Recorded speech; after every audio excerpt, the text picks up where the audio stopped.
Lo que están a punto de escuchar es la grabación del episodio número 100 de Presunto Podcast y la celebración de 3 años de creación de este proyecto. Fue una experiencia que tuvimos con la comunidad de nuestro canal de YouTube. Entonces, acá pueden escuchar el podcast resumido y editado, pero les invitamos a que los escuchen, pero aún es más divertido si lo ven allá en el canal. Quiero hacer una pequeña pausa para hacer un brindis y aprovechar este primer como momento del podcast a todas las personas que están a la salud de ustedes. Lamento mucho a nuestro miembro del público, Juan Pablo Roldán, que se le quebró un vaso en vez de estarlo lavando por estarnos viendo. Lo lamento, de verdad. Entonces, pues, salud a todos y feliz cumpleaños Presunto Podcast. Salud. Como si hubiéramos diseñado que llegara con el 100. ¿Se acuerdan de todas las veces que nosotros dijimos que salíamos esa semana, pero no salimos esa semana, sino la siguiente? Era por eso. Fue un diseño. Es que no íbamos a soportar que saliera el 114. 114, o sea, que fo. O sea, sí, guácala, ¿qué les pasa? Listo.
Hola a todos y bienvenidos al episodio número 100 de Presunto Podcast. No lo puedo creer, esto me parece increíble, estoy anonadada. Yo, cuando estaba creando el archivo para guardar, porque obviamente esto es un live, pero va a quedar grabado, y abrí el archivo de Audition y decía como Sara, episodio 100. O sea, ¿esto qué les pasa? Gracias a todos por estar aquí. MP, María Paula Martínez, bienvenida, como siempre, muy bienvenida, con mucho amor acá a Presunto Podcast. Yo feliz de cumplir 3 años, 100 episodios. Hoy en mi ritual personal escuché el episodio 1 para ver qué tanto el oso hicimos en ese primer episodio y recordar el día en que le apostamos a esto, aquí los que estamos, y los que estaban también en ese momento, que son muy parte del Presunto, y hoy también los recordamos a Pedro, a Jonathan y a Carlos. Me encanta cómo los recordamos en memoria. Sí, exacto. Sale una foto de todos. Oh, y ahora lo recordamos a Pedro, a Jonathan y a Páramo. Mentira, Carlos. Carlos Cortés. Bueno, pues gran equipo. Pues no, todo el mundo se puso a hacer proyectos mucho más importantes.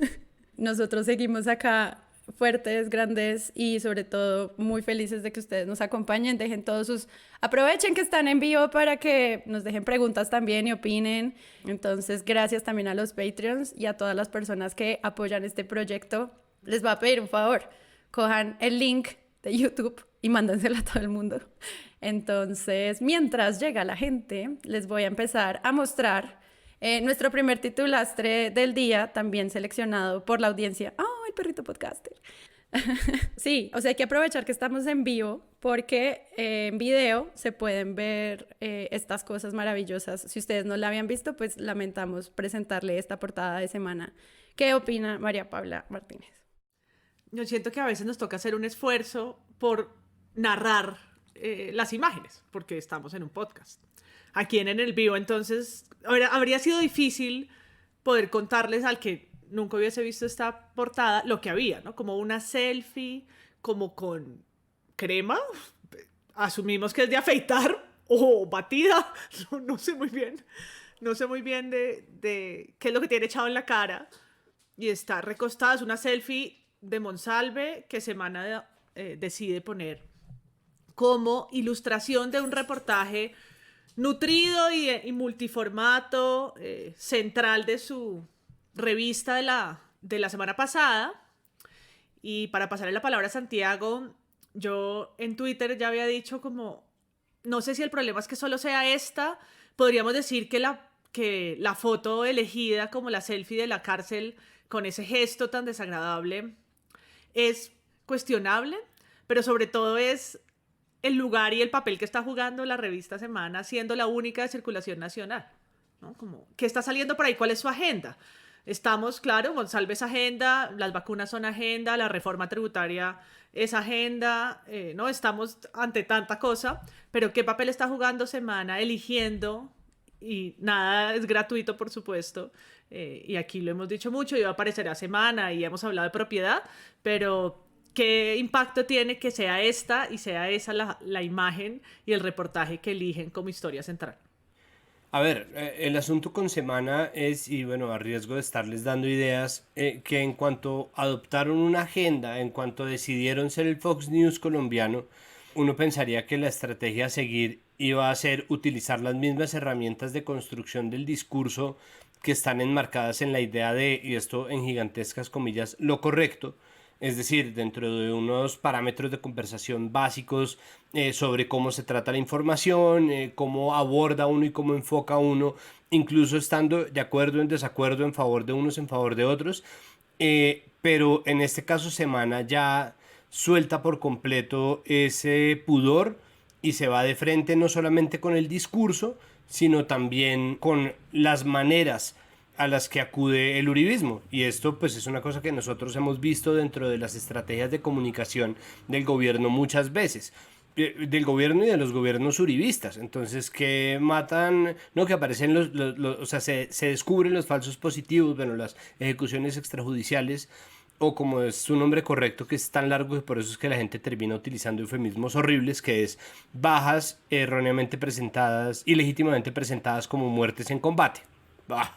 Entonces, sí, aparece el escándalo de los falsos positivos y salen a decir no estarían recogiendo café. Después le toca pedir disculpas a Uribe, pero el gobierno y el uribismo sigue con esa misma táctica de desacreditar a la víctima.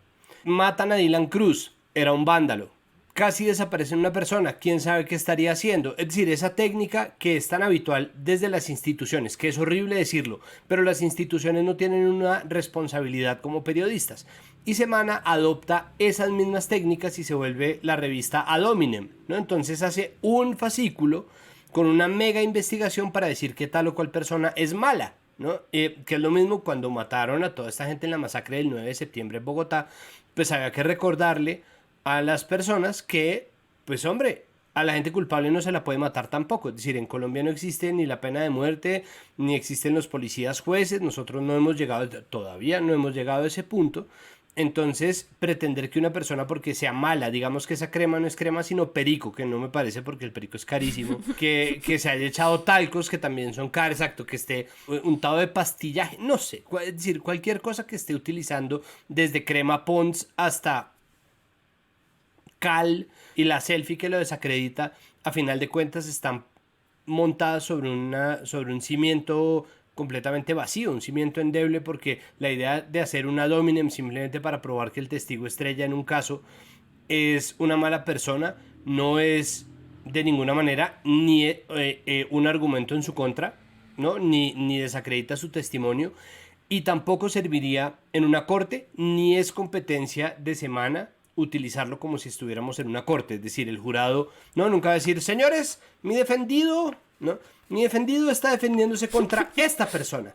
Esta persona que ustedes ven aquí con su cara untada de crema chantilly es el alepruz que pretende mancillar el nombre de nuestro presidente Álvaro Uribe. Entonces, y la gente, el jurado, ¿no? Entonces, ¿qué dijeron después de que les mostraron la revista Semana? Nada de eso va a pasar. Entonces, el hecho de que lo haga es literalmente una movida de agenda gratuita, pero sobre todo, o sea, me parece que es un acto de leso periodismo, es decir, es gastar un montón de aparato de investigación en mostrar que una persona es mala. Lo mismo hacen con su ex esposa o ex esposa que aparece en la portada también de Yanira. A eso gastarle portada es algo que me parece como Porque es una inversión grande de trabajo, o sea, este es un especial con podcast, con videos, con análisis, con datos, con fotos, con archivo. Y después de un consumo, digamos, muy largo y de un montón de temas que aparecen en este reportaje, pues cierra con esto y dice, con todas estas evidencias que están muy claramente retratadas en el documento, y ante un personaje tan oscuro, queda en entredicho la credibilidad del testigo Monsalve, cuyo relato es la prueba más importante contra Uribe. Y preguntan, ¿a qué juega? Si igual querían hacer un perfil, que a mí no me parece mal, o sea, a mí me parece muy importante que se hagan perfiles de personas que tienen influencias en decisiones, eso digamos que está perfecto. También como dar esa sensación de si ve, ¿cómo les vamos a creer a esta persona que nos ha mentido siempre? Que tiene sentido como que se lo pregunten y etcétera, pero la clara dirección editorial es la que queremos preguntarnos hoy. María Paula.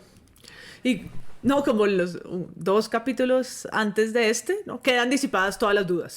Sí. Con este reportaje ya, Monsalve, ya si creíamos que habían pruebas contra Uribe, quedan disipadas todas las dudas. Y otra cosa a pensar es en elecciones, o sea, jugosas portadas que vamos a tener, ¿no? Pues a juzgar por la de J Balvin, por la de quién ganará, ¿no? Como por el, vamos a decir, equipo. Yo dudo que sea un equipo gráfico lo que hay en Semana para esto. Yo creo que esto es un personaje. Vamos a ver cómo van a sacar en portada a los y las candidatas, ¿no? Yo no espero nada sino jugoso material para presuntos 100 y pico. Sí, de nuevo, esto yo siempre lo menciono, pero es que me parece dulce cuando dijimos, hacemos un podcast sobre elecciones y se nos fue toda la candidatura, tratando de entender al presidente que todavía sigue siendo candidato igual. Entonces, de pronto sí le atinamos. Voy a compartir este comentario de Fabián Nieto, que dice, pensé que debíamos pagar IVA para ver el en vivo, solo porque gracias, me ayudas a hacer la transición a nuestro siguiente tema. El IVA es un impuesto injusto. Ministerio de Hacienda. El ministro manifestó que el IVA a la gasolina, aunque tuvo reducción, siempre ha existido y es necesario migrar hacia una base gravable de renta más amplia. Empezamos con el cubrimiento de reforma tributaria y todo lo que tiene que ver con el tema de impuestos. Entonces, siento como que hay una reflexión que, como siempre digo en todos los episodios, vamos a hacer de verdad con periodistas económicos para que nos expliquen esto, cómo debería cubrirse para que la gente lo entienda. Pero en estas semanas igual estamos teniendo muchos enfoques, las 3 aproximaciones a los distintos actores de este caso. Entonces, ¿ustedes cómo lo han visto? Yo siento que hay de todos, hay desde muy buenas críticas hasta lavadas de cara muy bien enjuagadas, digamos. Pues mi episodio favorito fue el que me tuvo otra vez peleando en Twitter, y es que salió en una conferencia en una presentación frente a la ANIF, Carrasquilla, a decir que al país le quedaban 6 semanas de caja, ¿no?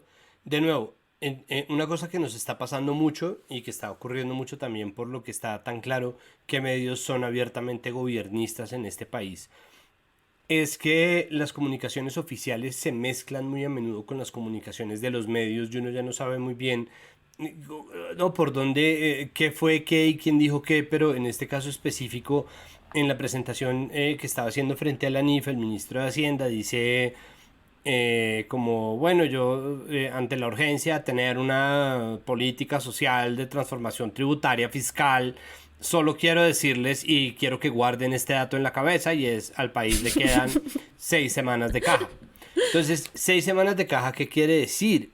Quiere decir simplemente que luego hay que buscar otra vez la financiación que normalmente llega. Hay impuestos que llegan, hay un recaudo que llega cíclico, hay una parte que si no se alcanza, pues entonces se hace a través de deuda. No es la idea, pero un poco pasa eso. Es decir, el país no está sin plata, el país no está quebrado. Ahora sí, ¿con qué lo curaremos? Pero digo, el país no está quebrado, está simplemente ilustrando la necesidad que tiene de conseguir plata para esa caja, pero esa caja no se va a acabar, ¿no? Entonces, lo que he explicado ya varias veces.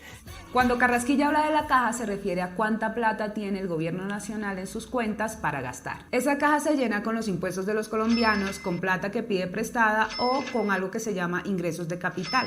que es básicamente la plata que recibe el Estado por su participación en empresas estatales como Ecopetrol o por la venta de acciones de esas empresas como pasó con Isagen. El gobierno utiliza la plata de su caja para pagar salarios, infraestructura, salud y educación, mejor dicho, para que el Estado funcione. Y acá viene lo clave. Aunque el gobierno cada año presenta su presupuesto en el que proyecta lo que va a gastar y lo que va a recibir en esos 12 meses, eso no quiere decir que el gobierno tenga toda esa plata guardada en un banco. Por ejemplo, en el presupuesto que el Ministerio de Hacienda hizo para 2021, calculó que al gobierno le iban a entrar 161 billones de pesos en impuestos. Pero según la DIAN, entre enero y marzo solo le entraron 41 billones. Es decir, que entre abril y diciembre le deberían entrar esos 120 billones que le hacen falta para que no se le descuadren las cuentas. Así que en realidad, que haya caja solo para 6 semanas no es raro ni preocupante. Y bueno, tampoco quiere decir que en un mes el Estado no tenga plata para pagar salarios o que esté quebrado, como algunos entendieron en Twitter. De hecho, desde 2015 la caja ha alcanzado en promedio para 4 semanas. En realidad, el lío es que por la pandemia los ingresos... Si eso fuera verdad, es decir, si fuera como pasaron 6 semanas y como le pasa a uno muchas veces, o como le ha pasado a cualquier persona, o sea, como no me pagaron la plata que estaba esperando, no es como que Colombia pasó una cuenta de cobro, le dijeron que era 30 días, pero resulta que era 60, empezó a sacar entonces avances de la tarjeta de crédito, le tocó pedir plata a los papás, ¿no? Y al final ya, verdad, no tiene un puto peso y le toca trastearse al municipio de La Inmunda, que yo no sé en qué departamento queda, pero está realmente muy sobrepoblado por cuenta de la pandemia. Entonces Colombia en La Inmunda, la quiebra generaría un apocalipsis o unas protestas del nivel de Corralito en Argentina. Yo sé que los colombianos solemos ser bastante pusilánimes, pero de verdad ese es el nivel de las cosas que pasarían si de verdad el país se quedara sin plata. Eso no está pasando. Es normal que el país no tenga caja sino para tanto tiempo. Pero el ministro sale y dice... Entonces, no, para que ustedes piensen, la ley es importante que nosotros tengamos en cuenta, que hagamos esto, no sé qué. Entonces, ¿quiénes salen a poner esto de noticia? Semana, la W, sale, si no estoy mal, sale en Caracol Radio, por favor, corríjanme si me equivoco. No, sale en todos los medios, pero sale también en medios tenidos por gobiernistas o que muchas veces funcionan como un megáfono, un altoparlante del gobierno. Y de inmediato la gente responde diciendo, estos manes nos quebraron. Entonces, ojo, nosotros no sabemos de economía como país, no lo sabemos. Ya lo hablamos en un par de capítulos sobre periodismo económico. Parte de lo que pasa es que nosotros no tenemos una ilustración y los periodistas tampoco es algo que nosotros tengamos realmente muy en la cabeza. Entonces solamente es un periodismo muy de nicho para algo que afecta la vida de todo el mundo, en todos los países del mundo. Es que todo es económico. Pero entonces la gente sale a decir esto, la gente sale a señalar y decir, pero estos tipos nos quebraron. Y después llega la segunda ola de comunicación, que son los economistas voceros, que es muy molesto porque actúan absolutamente desde el privilegio. Es decir, actúan haciendo caso omiso de que la gente A no sabe de economía, B que esas fueron las declaraciones del ministro y C que los titulares no fueron utilizados por medios de la oposición. O sea, no salió, no sé, El Espectador, que a todo el mundo le parece súper mamerto, no salió el Semanario, o sea, decir, ven, Duque quebró al país, quedan 6 semanas de caja. Lo dijeron Semana y la W. Tanto que a la W un día después le tocó salir a decir, ¿qué quiso decir en realidad el ministro? Conéctese a esta hora, conéctese porque Paola ha llegado con invitados para tratarnos de explicar ¿qué fue lo que quiso decir el ministro Carrasquilla ayer cuando estaba hablando en un foro de las entidades financieras y dijo que le quedan 6 semanas de caja? Yo me asusté, Paola, porque si yo me pongo a revisar mis cuentas de la casa y veo que me quedan 6 semanas para vivir, pagar mis gastos, pues no sé, yo entro en pánico. No, Juan Pablo, al contrario, mire ¿No? que usted ha dado en el clavo, Que es lo que debieron haber dicho en un comienzo. Pero entonces salen a decir y aparece la estrategia de comunicación habitual en términos de periodismo económico, ya suelto la palabra, y es... Pero es que esto lo que están haciendo es no soy irresponsable en la información porque aquí la gente no sabe nada de economía, América. No, es que lo que en realidad quiso decir el ministro, nosotros en algún momento tuvimos caja para media semana, pero después de eso conseguimos un leasing, un holding, un fronting y después de eso rellenamos las cajas y las sacas duran para 2 meses. O sea, ustedes están utilizando esta desinformación de manera irresponsable para culpar al gobierno de cosas que en realidad no son sus. Y es como... Pero nosotros no lo dijimos, lo dijo Carrasquilla y la W y Semana. Entonces, la manera en que se vende ese problema para después convertirlo en es que ustedes no saben de economía, me parece que es el ciclo eterno del periodismo económico en Colombia y me duele que sea así. Sí, y pues obviamente cargado de un montón de palabras que suenan, digamos, más elegantes. Yo estaba haciendo como encuestas entre grupos de amigos y familiares como, defíname grabar. O sea, se grabó con IVA un producto. O sea, solo ese tipo de términos que ya empiezan a llegar a lugares que, o sea, no sabíamos cómo, o sea, sabemos cómo que era, pero como esas necesidades también de hacer un poco más difícil ese consumo de ese periodismo es muy difícil. Entonces, como que también es un reto adicional en el lenguaje. Frente al titular que puse antes, pues es más el hecho de pensar cómo cito una noticia. O sea, si yo empiezo pensando que es que el IVA es un impuesto que es injusto y ese es el titular, a pesar de que yo cito al ministro, pues hay un punto en el cual también estoy poniendo una postura sobre por qué debería reformarse a ese nivel. María Paula. Yo quiero recordar el pantallazo que alguno de los seguidores o alguna de las seguidoras de Twitter nos puso, que fue en televisión, retomando como el nombre original con el que el gobierno presentó el proyecto, ¿no? Que es Reforma Social, Solidaria y Sostenible. Que es como... No, esto es como el... Sí, al 2 por 1000 le dijeron algo así en algún momento y aquí estamos. Entonces, por supuesto, haremos, como decías, un episodio con expertos, ¿no? Con la economía de politóloga que puedo tener. Esto es una noticia que nos va a dar de aquí para adelante mucho que revisar en medios, no solo por la pedagogía de qué es lo que van a grabar y a qué punto, sino por el enfoque que le van a dar, volviendo a nuestro tema de propiedad de medios, desde ciertos medios, pensando en la propiedad cruzada, pensando en lo que les afecta, siendo los dueños, sus banqueros, empresarios y demás. Bueno, yo quería retomar con la encuesta de Blue sobre ¿se pondrá la mano en el corazón para pagar más renta e IVA y ser solidario? ¿Qué hacemos con esta encuesta? Lo que diga la gente. La tengo lista para que sean nuestros usuarios los que nos digan Presunto Podcast cómo va a votar esto. Mira, a ver, entonces, encuesta Blue. ¿Se pondrá la mano en el corazón para pagar más renta e IVA y ser solidario con los más pobres, o sea, como pide el gobierno, ¿no? Con la reforma tributaria? O sea, no como senador Petro. Si la reforma tributaria prometiera ayudar a los niños pobres, como el Chavo del Ocho, como Cuzumbo, como Oliver Twist, ¿usted accedería a ponerse la mano en el corazón y votar en favor de un proyecto que no solamente va a transformar? Es que además, como Juan Diego Elvira estuvo en Los Gustavos, es el momento perfecto. Como, digamos que yo soy un niño pobre, digamos que yo soy Cuzumbo, y que esto es betún de mi puesto de embolador. Y yo me estoy ensuciando la cara. ¿Y usted aceptaría pagar acaso un impuesto de madre? Diego, eso no es... Te dice Javier Murcia, Santi, que eso no cabría en el tweet. Bueno, dice la gente que no. Entonces, pues Presunto va a votar. Es que no me tienen paciencia. Me encantan los resultados. Se pondrá la mano en el corazón para pagar más renta solidaria con los pobres. Que es como, señor pensionado, ¿se pondrá usted la mano en el corazón para que le graben su pensión que se la van a grabar? ¿No? Señor asalariado, que ahora le van a quitar el 10% más. ¿Se pondrá usted su mano? Ay, no, es que yo no entiendo. Esta persona, a quien no voy a llamar el practicante, porque yo conozco gente que está empezando en periodismo, es mucho más tesa, que no haría ese comentario, a menos que fuera pensado de manera macabra para decir como la mano en el corazón, como lo pide el gobierno. De pronto hay sarcasmo ahí, no lo entendimos y pido disculpas y no fuimos capaces de entender. Pero es gente que termina frustrándose y haciendo lo que hizo el community manager del Congreso, ¿no? Como, pues sí, presidente, pero más triste. Y además, esa respuesta de Twitter, aunque fue... En realidad no es más triste que se haya equivocado el presidente, que haya muerto este señor. O sea, eso sí hay que decirlo con toda justicia. Como... Pero la respuesta de Twitter es... Pues, presidente, me parece muy bien, pero es más triste que usted se haya equivocado porque en realidad no son parlamentarios. Santiago te va a traer a más lives porque se te salen todos estos personajes. Ese community del Congreso creo que no debe tener trabajo hoy. O sea, creo que podemos llamarlo a que maneje las redes de Presunto. ¿Por qué no? Ese personaje ese creo que no tiene trabajo. Salió por un volado.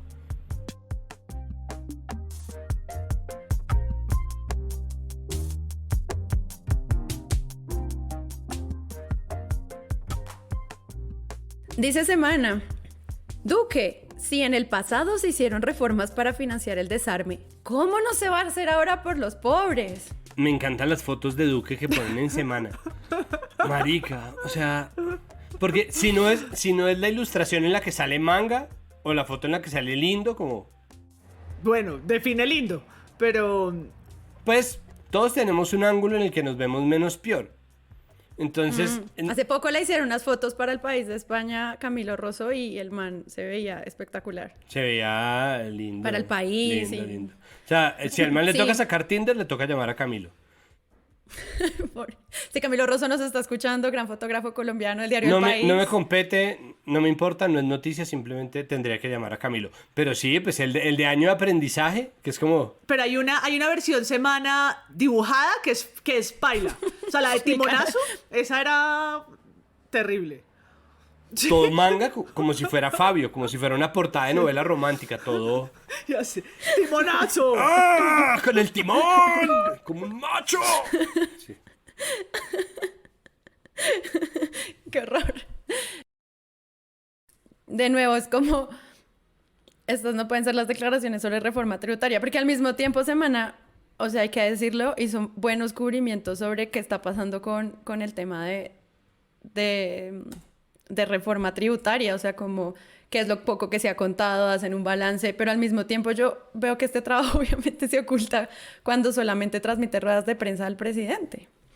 Y pues, si solamente lo titulas a él y lo citas a él y lo refieres a la persona pues que está proponiendo el proceso y el proyecto, pues obviamente no va a salir una crítica en el fondo. Pues es que Semana es un medio demasiado grande como para hacerla mal y además ellos fueron los primeros en tener el texto preliminar, o sea, no el pretexto, pero el texto previo de la reforma, ¿no? Justo antes de que finalmente se entregara el texto del proyecto, se entregó una versión anterior a Semana, se le filtró y Semana lo sacó y le hizo un súper análisis en la noche del jueves, lo sacó el jueves y es un trabajo súper riguroso, pero el punto muchas veces es cómo plantean la conversación Semana.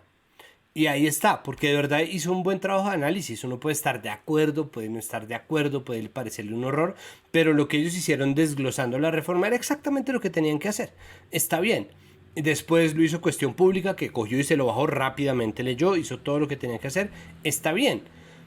Pero ambientar la conversación, a quién se le da voz, a quién se le pregunta, es muy difícil. Por ejemplo, RTBC Noticias, en su primera emisión, de la que ya nosotros hablamos, hicieron una nota sobre la reforma tributaria y como ellos están empeñados en ser súper objetivos, entonces sacaron una nota como, y estas son las voces de la oposición, y era como Robledo diciendo, es un horror, cortaban y ponían a otro man, a Wilson Arias diciendo, pues a mí no me parece, cortaban y Cepeda, van a grabar lo que cortaban, entonces era muy poquito tiempo y la gente del otro lado, es decir, la gente del gobierno tampoco tenía mucho tiempo para decir, simplemente es como un periodista que hizo como un chuleo de, salen 6 de la oposición, 6 del gobierno, ¿no? Como a mí no me jodan, ¿no? Aquí están estos, hablaron de la reforma tributaria, no importa si son 2 sílabas por persona, ¿no?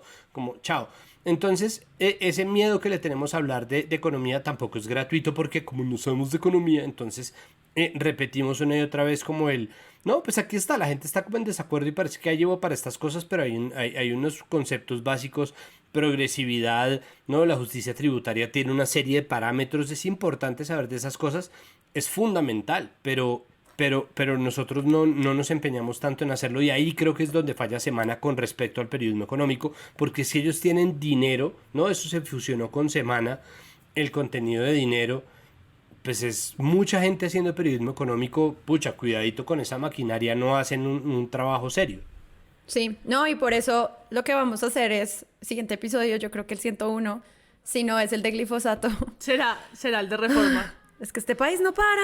El 101 veneno en el aire. Pues la intención es pensar, evaluar muy bien cómo estos medios de nicho hacen las cosas, porque La República está publicando columnas muy interesantes en estos días, Portafolio también está hablando, Semana, Noticias 1, Hay muchos espacios en los que se están mencionando entrevistas muy fuertes. Creo que es muy interesante y vale la pena que le dediquemos una hora a entender cómo es que esto llega a la gente, llega a las personas y las personas entiendan qué significa que les están aumentando, poniendo impuestos, para qué y por qué. O sea, como que es un bono del Estado, eso cómo se vende, a quiénes les importa, a quiénes no, y qué significa que se pongan este tipo de retenciones a las personas. Entonces, spoiler de lo que va a ser nuestro siguiente episodio, pero aprovechando este gran y maravilloso puente, veamos también quienes han tomado partido de esto como algo de nuestra agenda, pues, favoritísima de Presunto Podcast, que es... Ay, mire, un momento.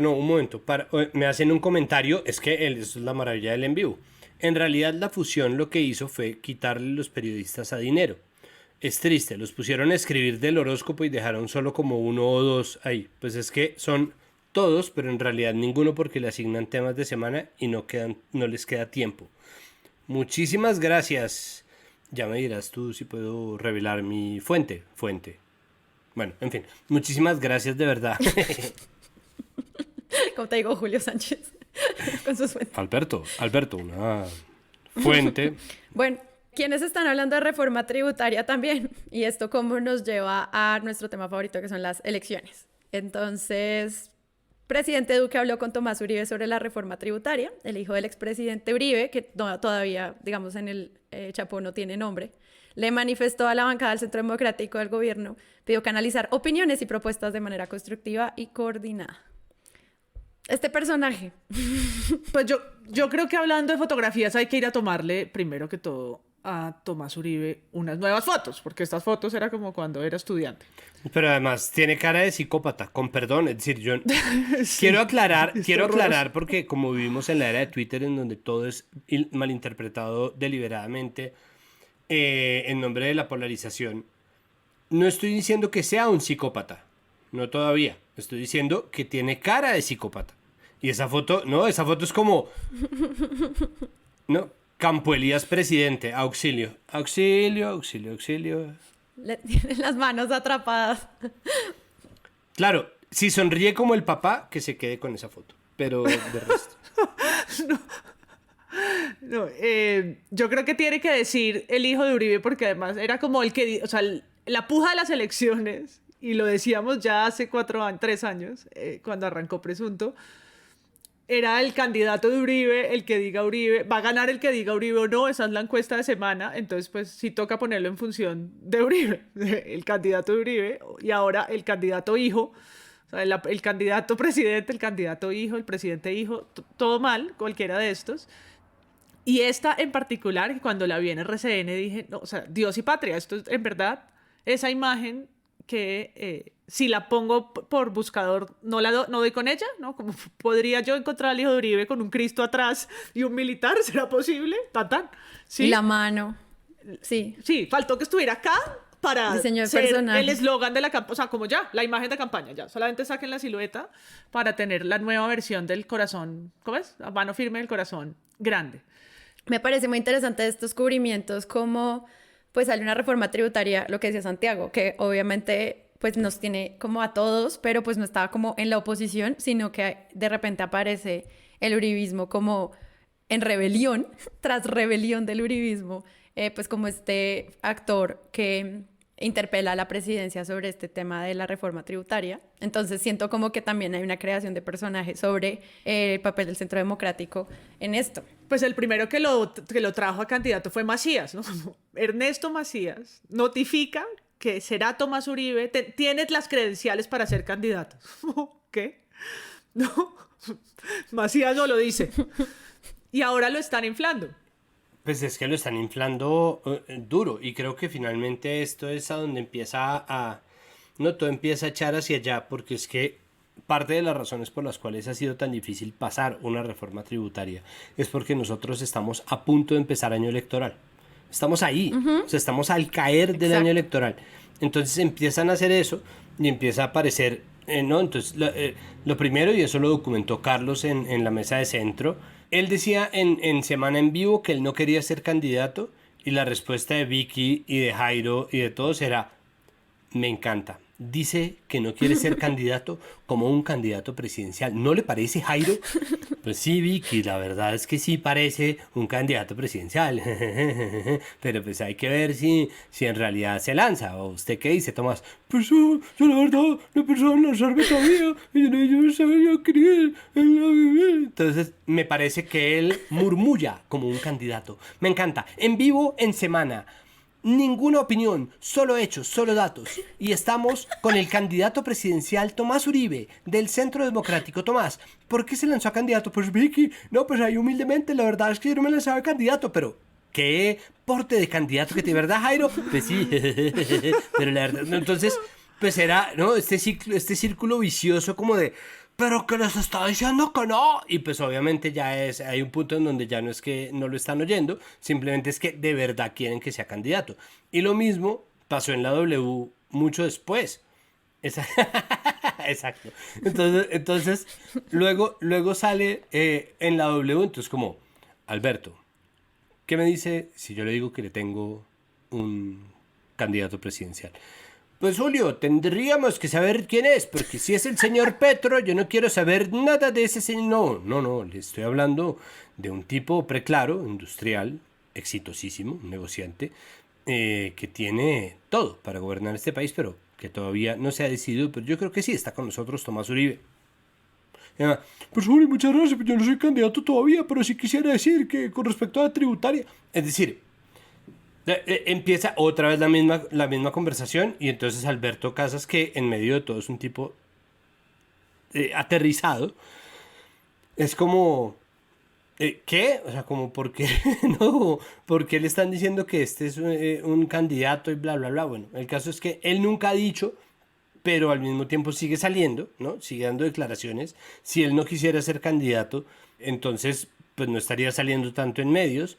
Entonces el candidato es Schrödinger. Ese es un chiste que yo ya eché en el lunes, perdónenme que lo recicle, pero pues digo, hasta que no abramos la caja y lo veamos ahí como, ¡ay, sí quería! Pues en ese momento nos vamos a enterar, antes de eso no. Y ahí es donde se empieza a jugar un juego que es muy raro porque, ojo, Semana saca eso, pero Semana saca también la candidatura de Carlos Felipe Mejía. Semana saca también la posible precandidatura de Oscar Iván Zuluaga. ¿Quién ganará? ¿Qué? ¿Quién ganará? Digo, en noticias del desentretenimiento. Después sale, ¿no? Entonces, el partidor de los candidatos, pues, aquí está. Es decir, miren toda esta gente.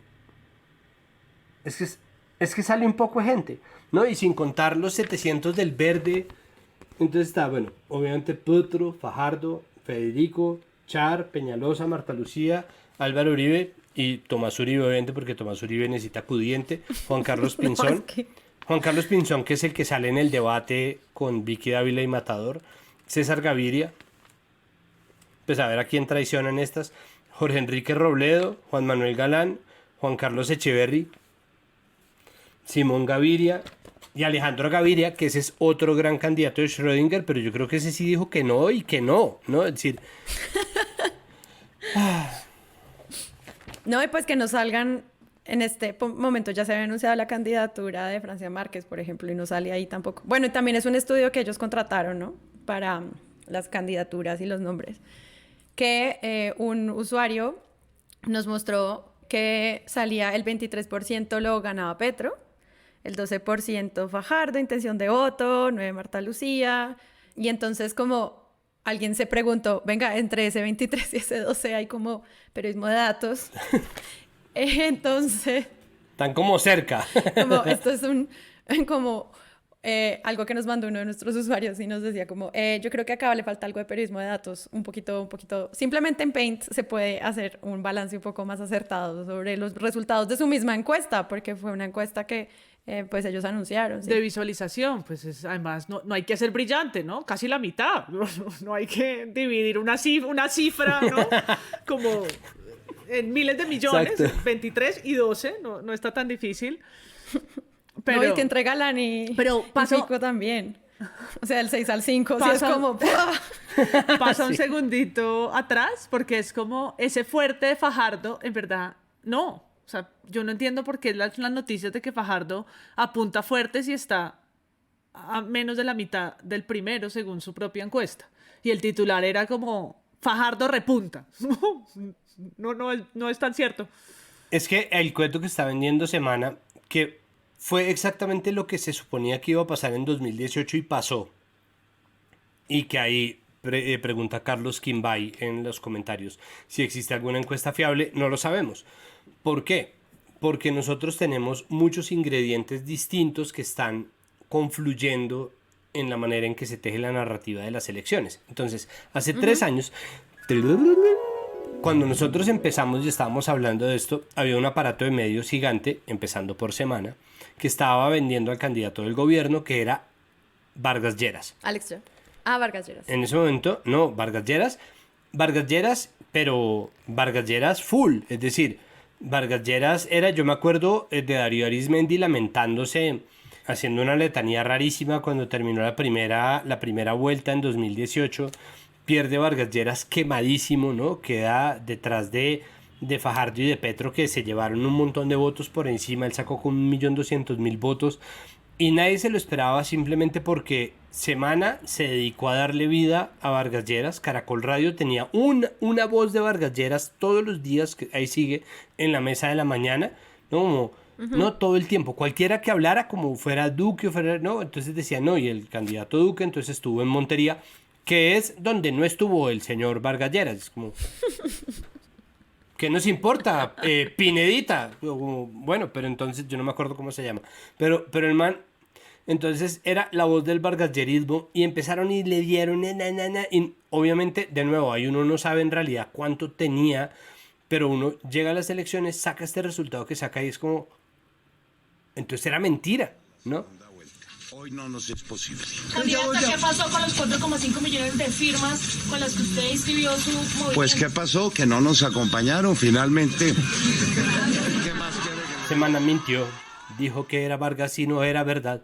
Entonces no sale Vargas Lleras y ahí uno dice, pucha, pero otra cosa que dijeron sí fue verdad, que era, si Petro gana en primera y se va contra un candidato del uribismo, gana el candidato del uribismo. Lo cual instala una hipótesis, porque no es otra cosa, que es que si ganara la primera vuelta Fajardo, sería el único candidato capaz de ganarle en segunda vuelta a Duque. En ese momento era que Petro era el único candidato que no ganaba en segunda vuelta y todos los demás sí. Es decir, Vargas Lleras, Fajardo y De la Calle, que De la Calle, pues, francamente. Pero digo, De la Calle no le ganaba a nadie, le ganó al Tunjo porque el Tunjo no se presentó, pero no importa, yo voté por él. El caso es que venden esa idea y la idea... Le dieron plata De la Calle, pues porque no se la dan a presunto, o sea, como todo bien. Exacto, sería una súper buena. Es más, deberíamos pedirle a De la Calle que lo haga, como, amigos, ustedes fueron muy generosos conmigo hace ya 3 años, ¿por qué no?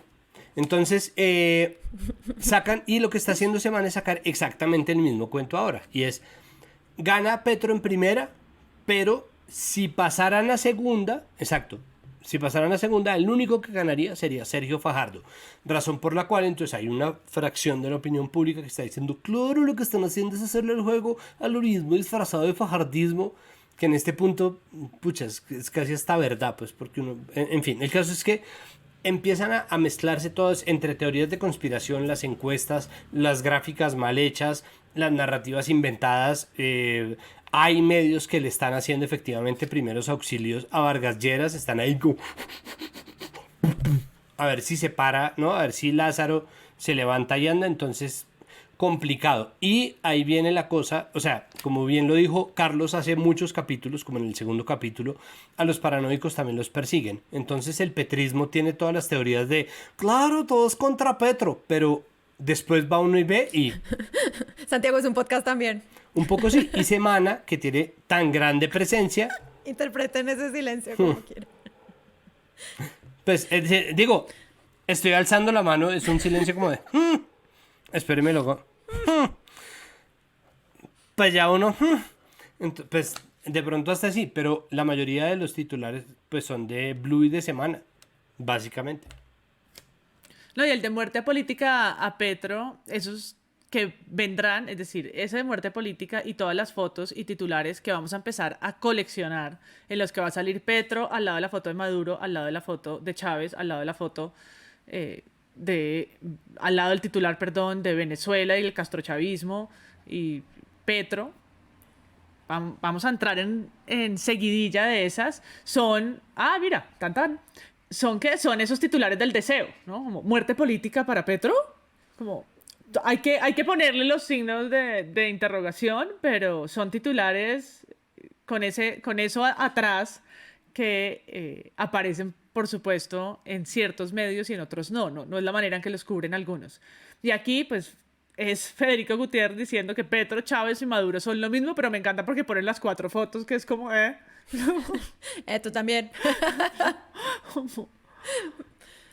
Sí, pues como que todo este tema de elecciones siempre, al final, como que nosotros estamos pendientes de a quiénes van a inflar, a quiénes van a lavarles la cara, a quiénes van a darle más voz. Y pues lo que hemos aprendido en 3 años, y sobre todo las personas que nos están viendo y que nos escuchan todas las semanas, es como, ¿qué hay detrás de esas intenciones editoriales?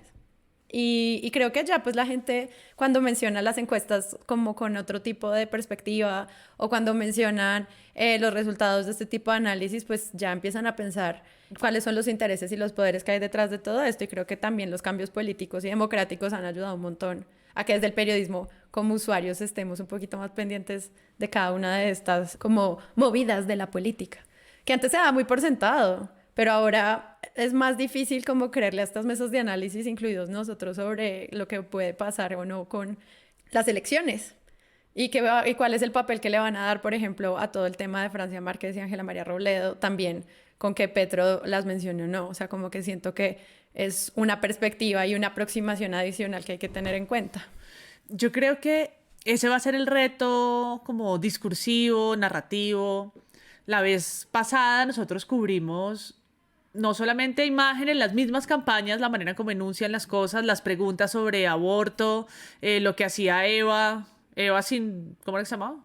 Bueno, el programa de Eva Rey, en el que le preguntaba a Humberto de la Calle si más o menos, ¿no? Como lo hacía quedar súper mal parado frente a su esposa brava, a Petro que se le olvidó que tenía un hijo, no, o sea, todo esto era como, le preguntó que la hacía esperar a ella más que a novia fea, en fin, ¿no? Como una cantidad de escenarios en donde las posturas de los medios iban llegando siempre, no solamente al espectáculo de la política, que eso siempre es un lugar y en las elecciones lo es, ¿no? La espectacularización y los debates que salen bien o mal, que van a tener a presentadores cayendo en los peores lugares, a los otros callándose unos sobre otros, ¿no? Todo ese show al que nosotros vamos a estar en primera fila matados. Pues ahora se suma también... Pues todo ese tema de la competencia también, ¿no? Como que quién es competente para ocupar los cargos, que también hace parte de este encuentro. ¿Sí? Yo siento que por ahora les han dado pasito al tema que nos preguntaban en el chat de Ángela María y Francia, pero yo creo que se viene una guerra muy sucia y que se va, pues si el machismo lo vemos en tantos titulares que recogemos en Presunto frente a Ángela María Robledo y frente a Francia Márquez, no va a ser la excepción. ¿Sí? Yo he visto titulares que me gustan y porque las candidaturas de ellas y lo que pasó en el pacto feminista me parece fantástico, que las nombren como candidatas feministas. Me parece que los titulares que lo han hecho hacen énfasis en algo que me parece que está bien que entra al discurso político, pero cuento, ¿no? Ya el momento en que eso se va a volver, ¿no? ¿Cuándo vamos a entrar a hacer discusiones de la ideología de género promovida por la izquierda extrema centro de la familia, los valores en juego que nos van a poner el rayo homosexualizador y van a confundir y a combinar todas esas estrategias mediáticas que ya hemos visto de la derecha, que pues tienen que ver con hablar de la plata, o sea, de la propiedad, donde está Venezuela y la reforma tributaria, de la familia, donde están los derechos reproductivos y las mujeres feministas como ellas dos, ¿no? Y pues de los valores y de Dios y demás, que pues van a entrar a preguntarle, no sé, van a desenterrar el discurso de Ordóñez para traérnoslo de nuevo a las veces que, no sé, Tomás Uribe agradecerá a Dios por estar en su candidatura o no sé qué, ¿no? Ante eso creo que estamos. Pues es que el asunto es, y esto también lo hemos aprendido a lo largo de estos 100 episodios, pues que los temas de género son absolutamente transversales. Es decir, el feminismo no está metido directamente en la izquierda o en la derecha. Las reivindicaciones femeninas están mucho más allá de esas cuestiones, y esto ha sido una pelea ahorita en redes, ¿no? Eso todavía no se ha terminado de documentar tanto como se ha dado como discusión en Twitter, y es pues que hay una teoría, por ejemplo, desde un área del petrismo que dice que es que el feminismo está ahí para dividir a la izquierda en pro de la derecha, pero seguramente van a empezar a salir los titulares de qué tanto están discriminando a los hombres, que se ha visto 700 veces. Van a empezar a hacer preguntas de cómo haces para hacer campaña presidencial y cuidar de tus hijos, o sea, ese tipo de cosas que ya están ahí al caer y que hacían parte igual de una narrativa anterior y anterior y anterior. Nosotros cubrimos la campaña del 2018, pero no estamos exentos de verlo en la campaña del 2022, y si revisamos las candidaturas de Noemí Zanini y de Marta Lucía Ramírez, seguramente vamos a ver exactamente los mismos baches. Ese es un problema que tal vez sea frustrante en la campaña de Ángela María Robledo y de Francia Márquez, pero es algo que ya estamos esperando. Lo rico sería, ¿no? Lo chévere sería que nos sorprendiera gratamente el papel de los medios tratando como pares a las candidatas mujeres. Hombre, yo no sé no sé ni qué esperar. Es que realmente es que las elecciones pasadas la vara quedó tan bajita, ¿no? Los retos de canciones de rock, ¿no? Y Duque como una foca maestrada pegándole un balón con la cabeza. O sea, francamente, es una cosa vergonzosa, y eso es lo que nos deja. O sea, eso fue lo que nos dejó la campaña. Los libros de historia analizarán. Sí, no, y no solo eso que tú dices, Santi, porque obviamente hay un tema con el matoneo o el silenciamiento o el desconocimiento o no la apertura de micrófonos o no la mención, pero algo que dicen acá en el chat, Caroline Figueroa, cuánta fama en nuestro chat, pues que menciona quién va a ser la persona que se abandere luego también de ser el gran defensor, y como todo este tema del mansplaining fuerte frente a las posturas que ellas estén teniendo o estén teniendo en sus diferentes declaraciones. Y eso es algo que también vamos a tener que analizar, porque muy seguramente va a ocurrir, sobre todo en un sector liderado siempre por voces muy masculinas. Entonces creo que también va a ser una manera de acercarse a eso, no solo como desde el silenciamiento, sino también desde ese como poner de una manera muy, ¿cómo se dice? Como con mucho cuidado, como a estos dulces seres que hay que proteger y que vamos a cuidar. Eso también creo que hay una forma interesante de acercarse desde el discurso. Yo iba a preguntar antes de eso, ¿cuál era la habilidad artística de Tomás Uribe? ¿Se la conocemos? Porque la... Seguro, eso de los vasos que hace como... Porque la que sea que tenga, no la van a restregar en Blue Radio, en la FM, o sea, no la van a hacer aguantar. Entonces vamos sabiendo desde ya si es el baile, si es el canto, ¿qué es? Pues, Eva, permíteme que te meta en esta caja. Yo voy a sacar este serrucho, porque ustedes no ven nada por aquí, nada por allá. Y en este momento yo le estoy dando la vuelta a Eva, entonces vamos a serruchar y entonces, mira, aquí se mueven las piernas. Y Eva, pues nuestra hermosa modelo. ¿Pero qué estás diciendo, Tomás? Yo no soy tu hermosa modelo, empodérame. Bueno, entonces los dos cortamos y cerramos aquí y abrimos la caja y sale Eva completa. ¡Bravo, presidente! Lo que sea que tenga, hay que investigarlo, por favor. Alguien que nos ayude a... bueno, hacer manillas, ¿será? Pero no le veo no le veo la habilidad artesanal. Siento que tiene... Valorizar Exacto, manillas. Hacerlas, no. Es como, yo cojo esta manilla, la meto en esta cama y que nada por aquí, nada por allá. ¿Cuánto cuesta esta manilla? 2.000 pesos, ¿saben? Gracias, 2.000 pesos, lo meto aquí en esta caja, yo lo surundal, lo saco por el otro lado. ¿Cuánto cuesta esto? $2.000, exacto, sí, $100. Bueno, gracias, lleva su manilla. Good morning. Ay, no. Amigos, se nos vienen años tropipoperos. ¿Más? Oh. Acá estaremos. Yo pensé que al menos con Tomás Uribe iba a llegar la trova. No. Compañero, yo quiero ser presidente. Okay. ¿Será que Tomás Uribe baila reggaetón? Pues la candidatura... Tiene que dar como de monaguillo. Cuando hicimos lo de la candidatura de Vargas Lleras, Vargas Lleras tenía a su hija de jefe de campaña con una... ¿Qué era eso? Sí, era me buenísima, encantaba era esa como coreografía. tiempos pre-TikTok, pero ella era una tiktokera de entonces. No la La valoró, gente no y la eso que valoró era, lo eso fue un suficiente, yo reggaetón. sí. Que además eran las casas, Sí, era nada más, como un eran reggaetón con las casas de ridículo. Vargas, o sea, el paso era las casas de Vargas Lleras, No, que es pero espectacular. ¿saben qué me hace preguntarme todo esto?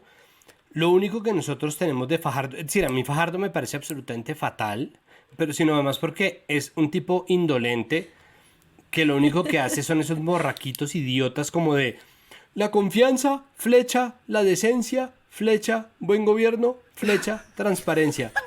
No, gracias, hijo de puta. No, gracias, muchas gracias, profesor Fajardo, gracias. Entonces, claro, pero a mí me parece tan El diluvio imbécil. universal, me acuerdo de eso. Primero el diluvio. A mí me parece nacional tan y luego el diluvio universal.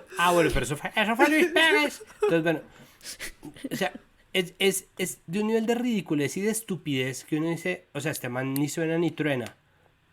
Pero, ¿se acuerdan quién no sonaba ni tronaba en 2018? Nuestro presidente. Entonces, nuestro tropipresidente. Entonces, es muy difícil el paso de la zona franca. Qué bueno. Entonces, usted pasa por aquí libre de impuestos. Entonces, pues aquí estos impuestos los mandamos por acá atrás. Esto usted va de aquí.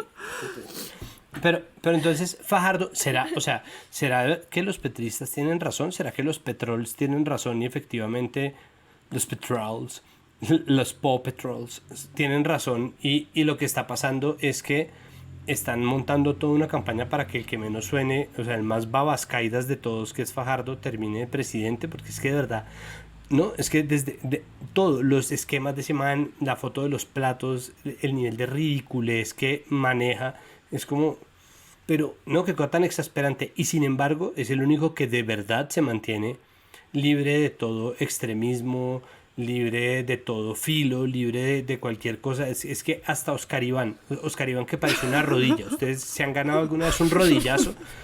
Un rodillazo es durísimo. Vea. Parece una rodilla, nunca he visto una comparación O sea, así miren, con el alguien. mismo Fajardo no sabe. Fajardo puede seguir en la carrera tras de... No lo sé. Tal vez sí, está medio contento, medio triste, inseguro.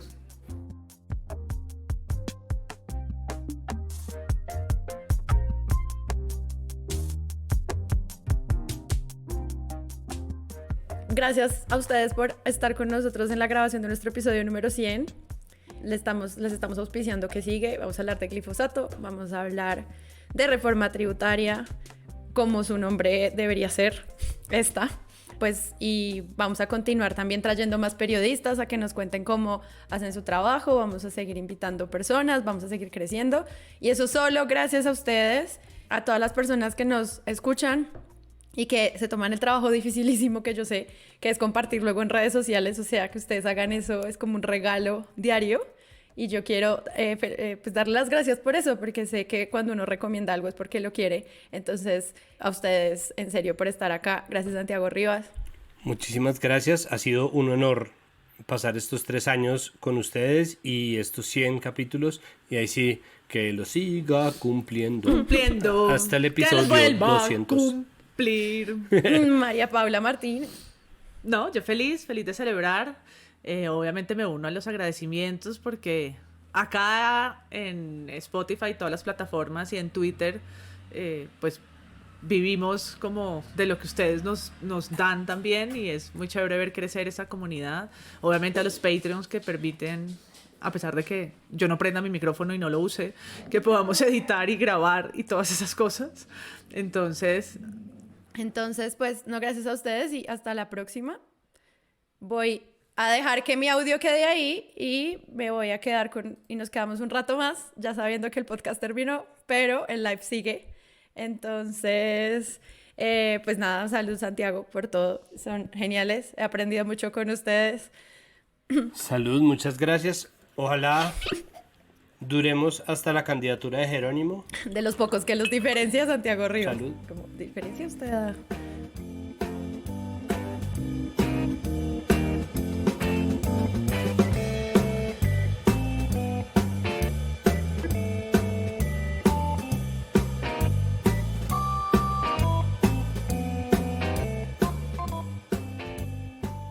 Presunto Podcast es un podcast de Sara Trejos, María Paula Martínez y Santiago Rivas y cuenta con la postproducción de Rodrigo Rodríguez.